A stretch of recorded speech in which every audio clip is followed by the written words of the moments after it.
2000 में। तो आप ये देखिए 2001 में हमने IPCA का फाउंडेशन रखा और 2000 में वेस्ट को हैंडल करने की नियम प्रणाली बनी। तो ये इतना नया सब्जेक्ट था उसमें और बहुत सारे लोगों को काफ़ी सारी चीज़ों के बारे में नहीं पता था। तो हमने सोचा कि अगर हम एक NGO बनाते हैं, हमने एंटरप्राइज नहीं बनाया, हमने प्राइवेट लिमिटेड कंपनी नहीं बनाया, तो हमने इंटेंशनली एक NGO बनाने का सोचा, मैं और मेरे सभी दोस्तों ने मिलकर, ताकि हम एक प्योर इंटेंशन के साथ लोगों तक पहुंच सकें, लोगों को जागरूक कर सकें, जिसमें पैसा कमाना एक मकसद नहीं होगा, लोगों तक पहुंचना एक विज़न होगा। जो भी since I am belong to a technical background, तो टेक्निकल सॉल्यूशंस क्या हो सकते हैं, साइंस के द्वारा हम कैसे एनवायरनमेंट की जो डिग्रेडेशन हो रहा है हमारी स्थिति में, टेक्निकल सॉल्यूशन, साइंटिफिक सॉल्यूशन से कैसे हम इसको इम्प्रूव कर सकते हैं, वो एक विज़न था। बट इसमें लोगों की भागीदारी जो थी वो बहुत इम्पोर्टेंट है and I am congratulate you also. This is absolutely pleasure to talk to you. I think मैं बिल्कुल ही स्पेल बाउंड होकर आपको सुन रही थी, क्योंकि ये अपने आप में एक जज्बा है. It is lot of courage to convert that idea into implementation. और उसके लिए एक अकेले का जज्बा जब पूरी आवाम को लेकर चले तो वो जज्बा सुपर पावर होता है. Congratulations for the superpower. Now that we have known about IPCA, एक संगठन है जो कि लोगों को वेस्ट मैनेजमेंट के लिए अवेयर करता है. बहुत सारी सोसाइटीज हैं जिनको मैं जानती हूँ जिनको जीरो वेस्ट सोसाइटी बनाया जा रहा है थ्रू IPCA.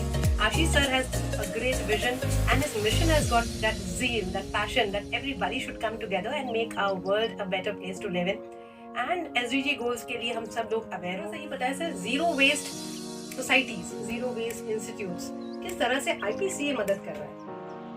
देखिए, जीरो वेस्ट एक नाम है. इन एक्चुअल वर्ल्ड में तो जीरो वेस्ट होना बहुत मुश्किल है, बट ये एक टर्म हम यूज़ कर रहे हैं जिसमें मैक्सिमम वेस्ट. सो मोर करेक्टली अगर हम यूज़ करें तो टूवर्ड जीरो वेस्ट हम जा सकते हैं बाय सेग्रीगेटिंग. तो जीरो वेस्ट कॉलोनी, कैंपस या किसी को भी जीरो वेस्ट होना है तो उसमें जो सबसे पहला जो नियम है वो है सेग्रीगेशन ऑफ वेस्ट. जो मेरा अनुभव कहता है कि वेस्ट को हम उसकी सोर्स के जितने करीब ट्रीट कर पाएँ, उसको यूज़ कर पाएँ, वो हमारे एनवायरनमेंट के लिए, हमारे इकोसिस्टम के लिए वो सबसे बेहतरीन तरीका होता है. और जितना दूर ले जाके हम अपने वेस्ट को ट्रीट करेंगे वो सबसे गलत या सबसे बुरा अप्रोच होता है. जैसे कि हम देख रहे हैं हमारे शहर के चारों तरफ लैंडफिल्स हैं, डंप यार्ड हैं, वो हमारे घर से काफ़ी दूर है. तो वो आप देखेंगे कि वहाँ से गंदी बदबू आती है, वहाँ का जो पानी है वो काला हो चुका है, वहाँ पे हवा में धुआं उठता है, आग लगती है, उसके बहुत सारे दुष्परिणाम हैं. उसी कूड़े को अगर हम घर में 3 भागों में सेग्रीगेट करते हैं, dry waste, wet waste and domestic hazardous waste, तो हम कूड़े के हर हिस्से को अच्छे से यूज़ कर सकते हैं. जो कूड़ा है वो एक ना एक दिन वो रिसोर्स होता है, हम उसको खरीदते हैं, है ना. हम पानी की बोतल पैसा दे के खरीदते हैं, पानी पीने के बाद पानी की बोतल कूड़ा हो जाती है. So it's kind of mindset we have to change toward the waste. So everything is a resource once upon a time, but become valueless or resourceless during some part of it. तो अगर हम ये mindset change करें कि हर चीज़ जो है वो resource है, हर चीज़ वैल्यूएबल है, तो मेरे ख्याल से कोई भी चीज़ हमारे डंप यार्ड, लैंडफिल पे या नदियों पे नहीं जाएगा. तो इसी माइंडसेट को हम कैसे चेंज करें, इसके ऊपर हम पिछले 2 दशकों से काम कर रहे हैं और काफ़ी हद तक हमें सफलता मिली है. हमने काफ़ी सारे ऐसे इनोवेटिव सॉल्यूशंस लेकर आए हैं, जैसे कि आपका जो प्लास्टिक है, प्लास्टिक का एग्जांपल दूँगा कि जो पानी की बोतल है उसको हम रिसाइकिल करके यान, मतलब आपके टी-शर्ट्स, आपके जूते, आपके बैग, ये सब चीज़ें बना सकते हैं. आपके जो जीन्स हैं वो आजकल प्लास्टिक बोतल को रिसाइकिल करके बनाए जा रहे हैं. आपके जो नमकीन के, आपके जो चॉकलेट के, बिस्किट के रैपर्स हैं, आप उसको रिसाइकिल करके फर्नीचर बना सकते हैं. आप table, chair, desk, school desk बना सकते हैं, बेंचेस बना सकते हैं. तो ये सब तभी मुमकिन है जब हम सेग्रीगेट करें. दूसरा जो हिस्सा है आपका जो गीला कूड़ा, जैसे हम वेट वेस्ट बोलते हैं, वो हम खाद में कन्वर्ट कर सकते हैं. आज के टाइम में ऐसी टेक्नोलॉजी, ऐसे सॉल्यूशंस अवेलेबल है कि आप घर में भी खाद बना सकते हैं, आप अपनी कॉलोनी के अंदर भी खाद बना सकते हैं, अपनी कम्युनिटी के अंदर भी खाद बना सकते हैं. तो सिर्फ ज़रूरत है हर आदमी को अपनी रिस्पॉन्सिबिलिटी को लेने की, मतलब ownership is very important. And इसी ऑनरशिप को, मतलब मैंने देखा है कि when things belongs to me, my approach is different. You know, like my phone, I'm very concerned about my phone. I'm concerned to all my personal belongings. But जब मैं public होती है तो मैं आजकल क्या ना, हम बोलते हैं कि हमारा वातावरण, हमारा पर्यावरण, हमारी धरती, तो हमारे में हम अपनी रिस्पॉन्सिबिलिटी को डिस्ट्रीब्यूट कर रहे हैं.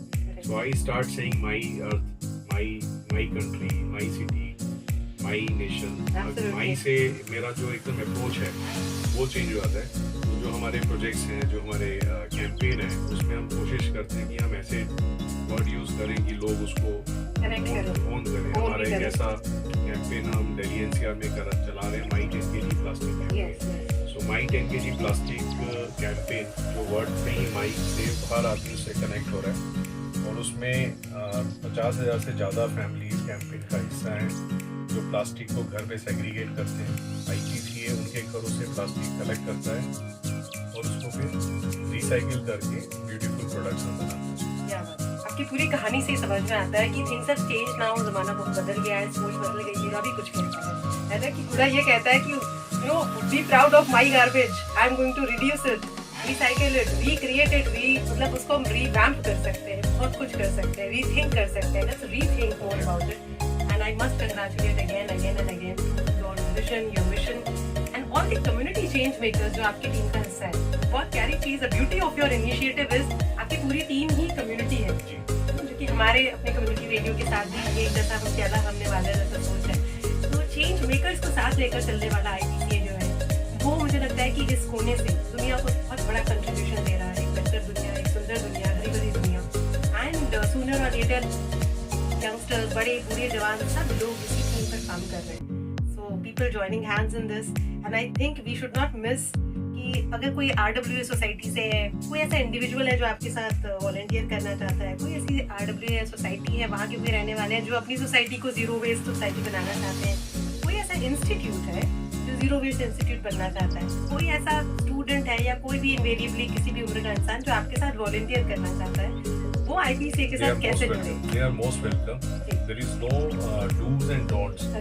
The beauty of in IPCA, the beauty in IPCA projects, कि मुझे लगता है कि हमने आई थिंक लोगों की मानसिकता को बहुत अच्छे से समझा है. क्योंकि मैंने बहुत लोगों के साथ काम किया है, कम्युनिटी में जाके हर एज के लोगों के साथ काम किया है, हर तरह के लोगों के साथ काम किया है.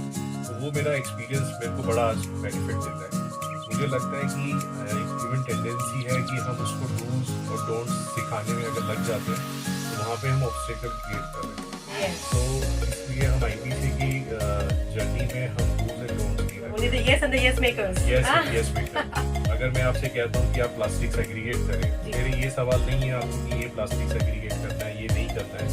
मैं कहता हूँ आपको जो समझ में आता है वो आप सेग्रीगेट कीजिए. आपको अगर IPCA का पार्ट बन रहा है तो there is no form.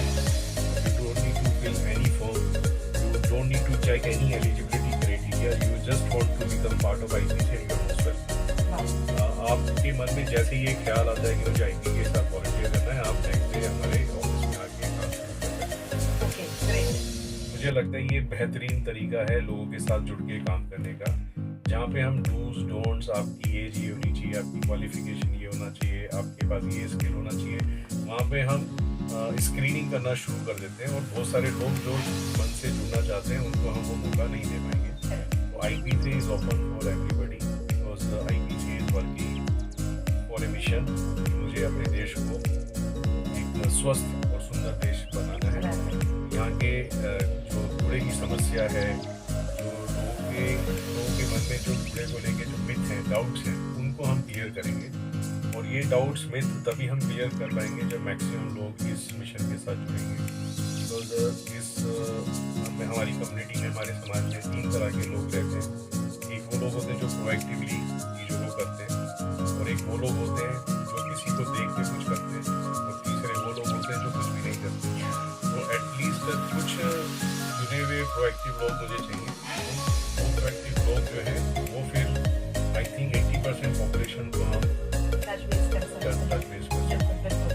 Sir, before we wrap up, IPCA का फुल फॉर्म, की वेबसाइट और कोई कॉन्टैक्ट ईमेल ID या फोन नंबर प्लीज. आपके श्रोतागण हमें कॉन्टैक्ट कर सकते हैं हमारे ईमेल पे info@ipcaworld.co.in. हमारा जो वेबसाइट है वो www.ipcaworld.co.in है और मेरी संस्था का पूरा नाम Indian Pollution Control Association. Let's control the pollution. Let's contribute to the SDG, to a better world, and let's make a greener world. अगली बार जब हम मुस्कुराएं तो मुस्कुराहट थोड़ी हरी भरी होनी चाहिए. है ना? Any message for the listeners, sir, before we wrap up? Just be responsible to reduce, reuse, repair, and recycle your waste. That's Absolutely. the most important thing you have to do, and you can do it. Absolutely. Thank you so much for being this a part of this खास सलाम. दोस्तों अब आपको समझ में आ रहा होगा कि मैंने शुरुआत में ही ऐसा क्यों कहा कि किसी हीरो से मुलाकात हो रही है. अभी मुझे बड़ा पावर सा फील हो रहा है दैट एक सुपर हीरो ने आज एक ऐसी पावर दे दी कि हम अगली बार मुस्कुराएं, बात करें तो कुछ हरी भरी बातों के साथ बात करें और अगली बार हम सबके पास एक चेंज मेकिंग स्टोरी जरूर होगी कि मैंने कम ज्यादा 19-20 कहीं पर भी कुछ कंट्रीब्यूट किया जरूर है और दुनिया को बेहतर बनाने का कंट्रीब्यूशन किया है. इस जज्बे के साथ आज बस यहीं तक. अगली बार फिर होगी मुलाकात. तब तक के लिए सुनते रहिए रेडियो सलाम.